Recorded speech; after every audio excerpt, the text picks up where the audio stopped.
चलिए स्टूडेंट, तो आज के इस वीडियो में हम देखेंगे यूनिट फॉर मिसेलियस कंपाउंड का एक और topic, that is poison and antidote. तो यहाँ पे हम समझेंगे कि पॉइजन किन सब्सटेंस को बोला जाता है और उनका एंटीडोट क्या है। और हमारे सिलेबस में जो दिया हुआ है उन कंपाउंड में से हम एक कंपाउंड देखेंगे और वो है सोडियम थायोसल्फेट। तो सोडियम थायोसल्फेट का हम थोड़ा सा डिस्क्रिप्टिव मैनर में देखेंगे। यहाँ पे एक बात ये बताना देना चाहता हूँ कि इस वीडियो को बनाने का जो मोटो है वो पूरा सब्जेक्टिव है। इससे हम किसी भी तरह की या मैं किसी भी तरह की कोई पॉइजन या किसी उसके एंटीडोट की प्रचार प्रसार का वो हम नहीं करना चाहते। ये सब्जेक्टिव है, जैसा सिलेबस में दिया हुआ है फार्मेसी के, उस हिसाब से इस वीडियो को बनाया गया है। इसका कोई गलत इस्तेमाल ना करे, ये हमारी तरफ से एडवाइस है और हम ये बोलते हैं कि इसका कोई गलत इस्तेमाल ना हो। और इसमें हमने कंटेंट भी वैसा नहीं रखा है, फिर भी हमारी तरफ से ये है कि इसका कोई गलत इस्तेमाल ना करे, ठीक है। क्योंकि ये ड्रग्स और सब्जेक्टिव है, तो इसको एज ए सब्जेक्टिव ही पढ़ा जाए और समझा जाए। चलिए, तो हम आज के इसमें देखते हैं कि पॉइजन क्या है, एंटीडोट क्या है और सोडियम थायोसल्फेट के बारे में क्या हम पढ़ते हैं। तो पहले उसमें हम देखते हैं कि पॉइजन क्या है। देखिए, पॉइजन किसी भी ऐसी चीज को बोलेंगे जो कि हमारे बॉडी में इलनेस, डिसीज या डेथ कॉज करे, उसको हम पॉइजन बोलेंगे, ठीक है। इस पॉइजन को हम किसी भी मोड से आपके बॉडी में जाए या किसी भी पेशेंट की बॉडी में जाए, वो स्वेल कर सकता है, इनहेल हो सकता है, इंजेक्ट हो सकता है, स्किन के थ्रू एब्जॉर्ब भी हो सकता है। कौन कौन सी चीज कॉमनली पॉइजन की तरह वर्क कर सकती है? मेडिसिन, ठीक है। टॉयलेट क्लीनर्स है, रस्ट पेस्टिसाइड्स हैं, कॉस्मेटिक्स हैं, इंसेक्ट बाइट्स और उसके इंस्टिंग्स हैं, जैसे कि स्नेक है, स्पाइडर है, बीज है, इंसेक्ट, इनके बाइट्स जो हैं, क्योंकि इनमें विनम होता है, जहर होता है, ठीक है। कार्बन मोनोऑक्साइड जैसे कि हाइड्रोकार्बन, गैसोलीन, केरोसिन, ठीक है। फ्लूइड्स है, लाइटर फ्रूट्स हैं, फर्नीचर पॉलिश है, पेंट है, थिनर है।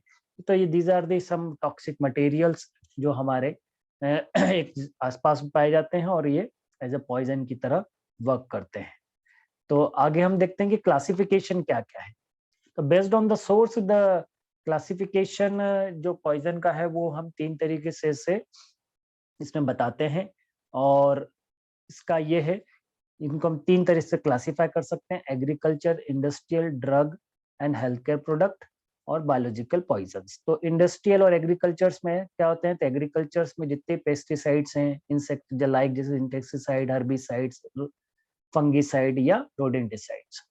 और हाइड्रो इंडस्ट्रियल में बहुत सारे केमिकल्स यूज होते हैं, जैसे कि hydrocarbon, aldehyde, ketones, alcohol, ethers, ठीक है। ये सभी क्या है? पॉइजन की तरह वर्क करते हैं, जो इंडस्ट्रियली यूज होते हैं। Drugs and health care products में कुछ anti conversion, anti depressant and cosmetics जो हैं वो एज ए पॉइजन की तरह वर्क करते हैं।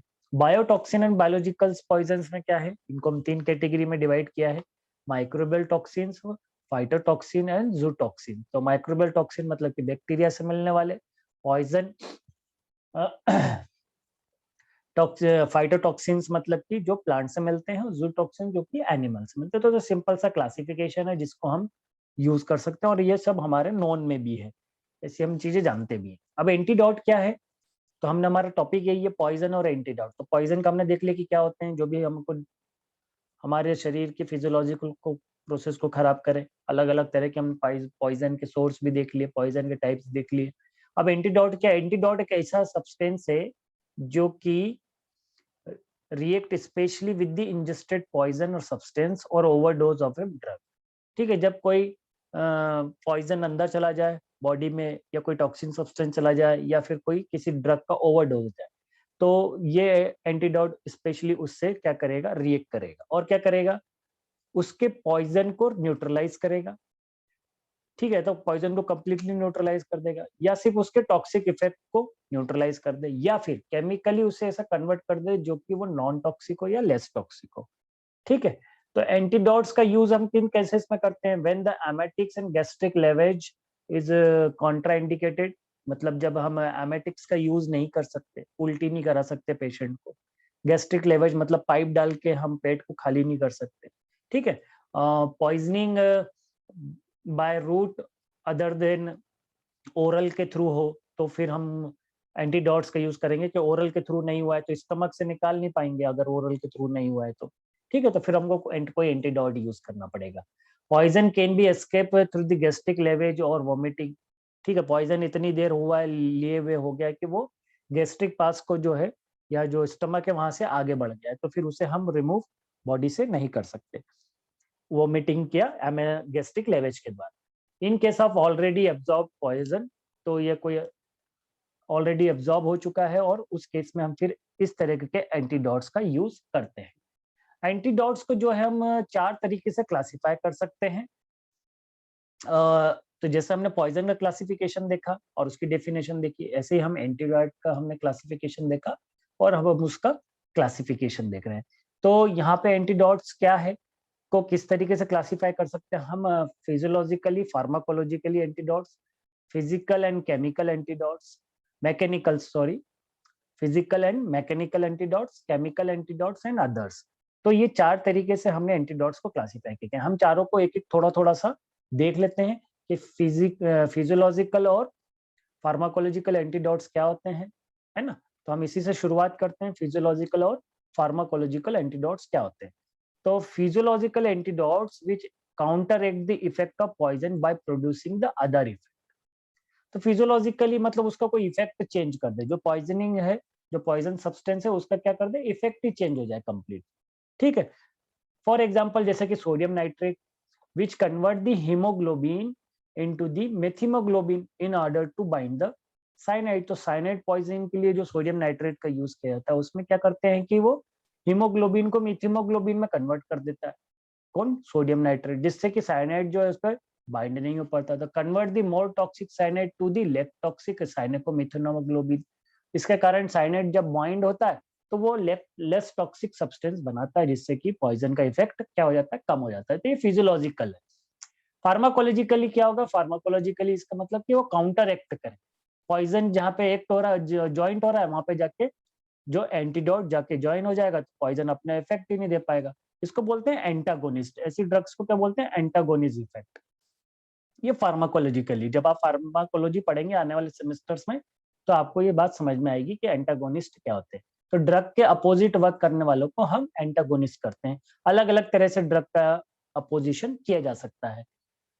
यह जो ऐसी ड्रग्स हैं जो कि हमारे बॉडी की, तो यहाँ पे हमारे पॉइजन को एंटागोनिस्ट कौन से, एंटीडोट्स हैं।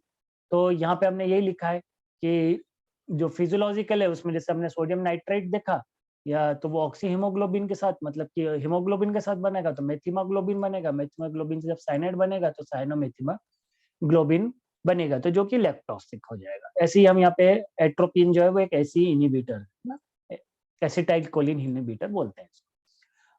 और भी इसके एग्जांपल है, जैसे क्लोरोफॉर्म जो है स्टाइरिन पॉइजनिंग में होता है, 5 स्टिग्माइन फॉर धतूरा में होता है, इथाइल अल्कोहल मिथेनॉल पॉइजनिंग में यूज होने वाले। These are the some other physiological और फार्माकोलॉजिकल एंटीडोट्स। चलिए फिजिकल एंड मैकेनिकल एंटीडोट्स देखते हैं हम। They are usually act by preventing the absorption. ठीक है, इससे पहले वाले ने क्या किया, उसके एक्शन को कम किया है ना। ये क्या कर रहा है, उसके एब्जॉर्ब ही नहीं होगा बॉडी। इसको एब्जॉर्ब होने के लिए कैसे क्या कर सकता है, या तो वो उसको एमएसिस के द्वारा मतलब वॉमिटिंग करा के दूर कर दे, बाहर निकाल दे, या फिर यूरिन के द्वारा वो एलिमिनेटेड। ठीक है, so these agents use to interfere the poison through the physical properties, है ना, उसकी फिजिकल प्रॉपर्टीज के थ्रू इंटरफेयर करते हैं और उसके नेचर को चेंज नहीं करते। तो जैसे कि बाय एब्जॉर्प्शन, तो absorption is the addition of atoms, ions or molecules from a gas, liquid or dissolved solid to a surface। किसी सरफेस पे एडहेर हो जाना मतलब absorption. This process create a film of the absorbent on the surface of absorbent. जो जिस पे absorb होना है उस पे वो एब्जॉर्बेट जो पॉइजन है वो जाके क्या हो जाता है, एडहेर हो जाता है। ठीक है, एक फिल्म बना लेता है। द मेन एग्जाम्पल जो है वो कैसा है, एक्टिवेटेड चारकोल, इसका एक बहुत है। डेमुलसेंट या कोटिंग, कोटिंग मतलब कि ये क्या कर रहा है कि एक लेयर फॉर्म कर ले, कहाँ पे, जहां से भी एब्जॉर्प्शन हो रहा है। ये गैस्ट्रिक म्यूकस मेम्ब्रेन लिखा है क्योंकि हम स्टमक की बात कर रहे हैं। लेकिन कोई सी भी म्यूकस मेम्ब्रेन बॉडी में वहां पे एक लेयर फॉर्म कर लेंगे स्टमक में, जिससे कि वो एब्जॉर्ब नहीं होगा, एब्जॉर्प्शन नहीं होगा, तो उसका इफेक्ट खत्म हो जाएगा, है ना। तो इसके एग्जांपल जैसे oil, butter, ghee, milk of magnesia, starch solution, aluminium hydroxyl gel. तो demulcents are contraindicated in the phenol phosphorus kerosene poison, है ना। ऐसे एजेंट्स को फिनॉल फास्फोरस केरोसिन पॉइजन में हम यूज करते हैं। फिर एक और फिजिकल प्रॉपर्टी, वो क्या है, डिजोल्विंग प्रॉपर्टी। तो इसमें वो डिजोल्व कर देते हैं, उसको डाइल्यूट कर देते हैं, तो जैसे 10% अल्कोहल और ग्लाइसिन और द कार्बोलिक एसिड।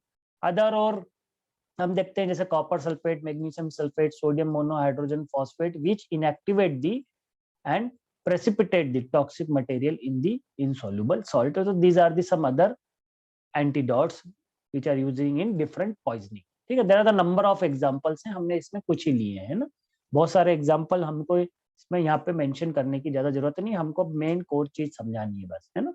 हम ज्यादा एग्जाम्पल में जाएंगे तो वो याद रखना भी मुश्किल हो जाएगा, लिखने में हम बहुत सारे लिख सकते हैं, तो यहाँ पे मैंने बहुत सिलेक्टिव लिए हैं। फिर दूसरा केमिकल एंटीडोट, जैसे नाम से पता है कि केमिकल मतलब उसका केमिकल नेचर चेंज करते है ना, तो they change the chemical nature, है ना, और they interact the specially with the exciter and neutralise it, तो उसको टॉक्सिक से नॉन टॉक्सिक में कन्वर्ट कर देते हैं। फॉर एग्जांपल सोडियम थायोसल्फेट, जैसा भी हम पढ़ेंगे, which convert the systematically toxic cyanide to the non toxic thiocyanide. इसका एग्जांपल ये सेम यूज उसमें भी आएगा, सोडियम थायोसल्फेट के यूज में। Calcium and sodium edited, which is the chelating agent to form the heavy metal poisoning. Calcium carbonate for oxalic acid poisoning. Sodium magnesium sulfate for lead poisoning. Copper sulfate for phosphorus poisoning. Hydrated ferric oxide for arsenic poisoning. These are the some chemical agents which are used for the different poisoning. ठीक है, तो हमने यहाँ पे कुछ examples लिए हैं, इसको आप मिल जाए तो नोट्स कर सकते हैं, है ना।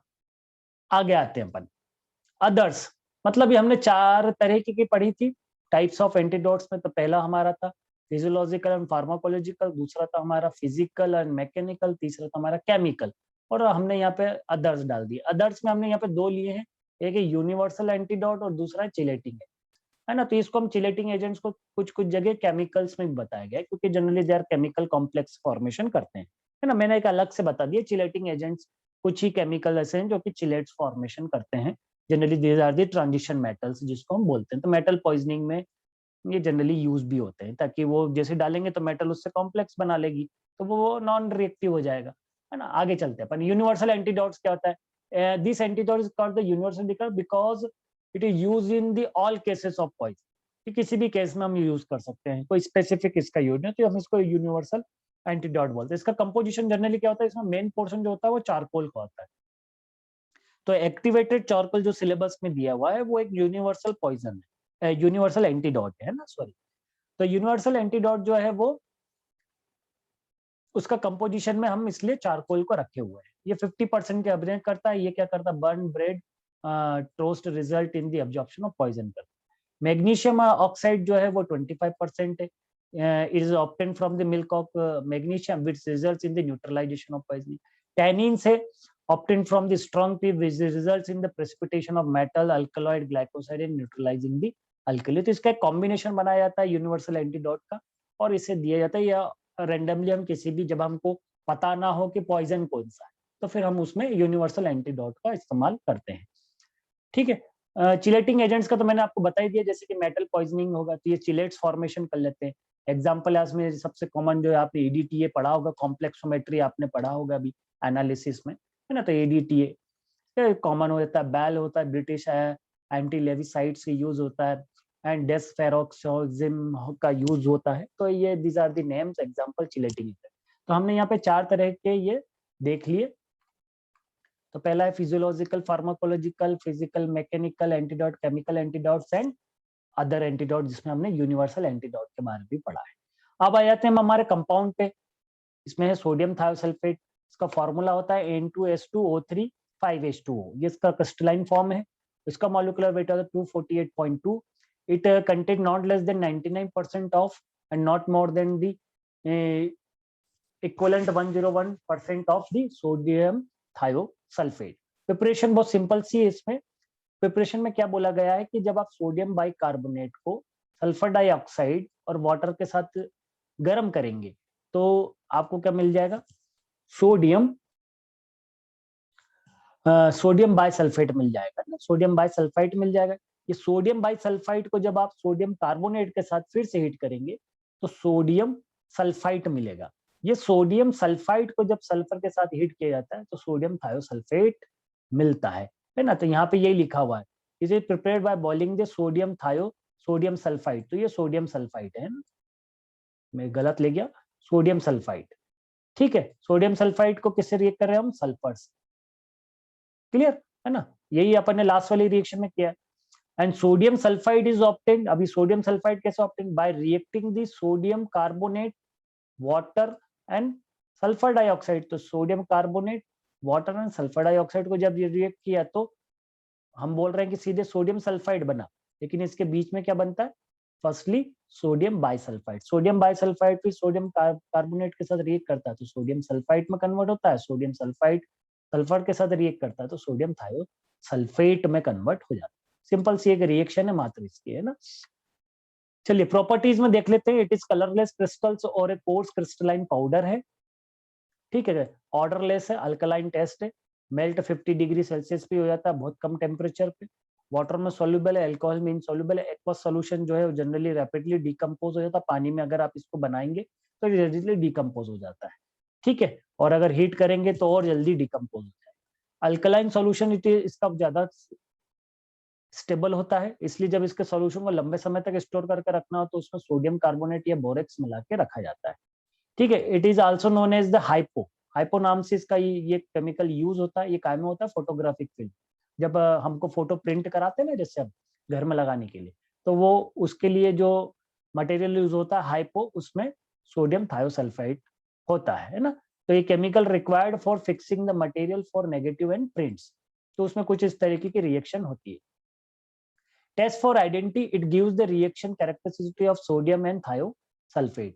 Test for purity, arsenic, calcium और हैवी मेटल्स के लिए हम इसकी टेस्ट फॉर प्यूरिटी को आइडेंटिफाई करते हैं। चलिए आगे बढ़ते हैं। आसे बहुत सिंपल सा है इसका, सोडियम थायोसल्फाइड को आप पानी में डिजोल्व कर लीजिए और 0.1 नॉर्मल आयोडीन सॉल्यूशन से उसे हमको टाइट्रेट करना होता है, तो इस तरीके की रिएक्शन होती है। तो each ml of 0.1 normal iodine solution is equivalent to the 0.02482 gram of sodium thiosulphate. Use क्या है, हमने इसका यूज पहले ही उसमें देख लिया है ना, कि ये साइनाइड पॉइजनिंग में यूज होता है और साइनाइड पॉइजनिंग को काय में कन्वर्ट कर देता है, नॉन इनएक्टिव साइनाइड में कन्वर्ट कर देता है बाय फॉर्मिंग ए थायोसाइनेट, ठीक है। It is also effective antidote in the poisoning of the iodine preparations. Thiosulfate, sodium thiosulfate is an effective antifungal drug which is useful in the skin infection में भी use होता है। It is used anti-clor in the bleaching, है ना, इसका use बता। और fixer का भी हम देख चुके हैं कि एज ए हाइपो ये फोटोग्राफिक फिल्म के रूप में फिक्सर के रूप में यूज होता है। सोडियम थायोसल्फेट जो है वो is preserved in well close container और डोज जो है उसका 0.3 ग्राम टू दी 1 ग्राम जो है इंट्रावेनस या इंट्रामस्कुलर इंजेक्शन के थ्रू इसको दिया जाता है। तो this is the overall the sodium thiosulphate के बारे में है। इस वीडियो में इतना ही है, ठीक है। हम अगले वीडियो में फिर मिलेंगे एक नए टॉपिक के साथ और समझेंगे इस यूनिट को खत्म करके हम अगली यूनिट पे जल्द से जल्द पहुंचेंगे। चलिए ठीक है, थैंक यू। नेक्स्ट वीडियो में फिर मिलेंगे हम एक नए टॉपिक के साथ। तब तक अपना ध्यान रखिए और सेफ रहिए।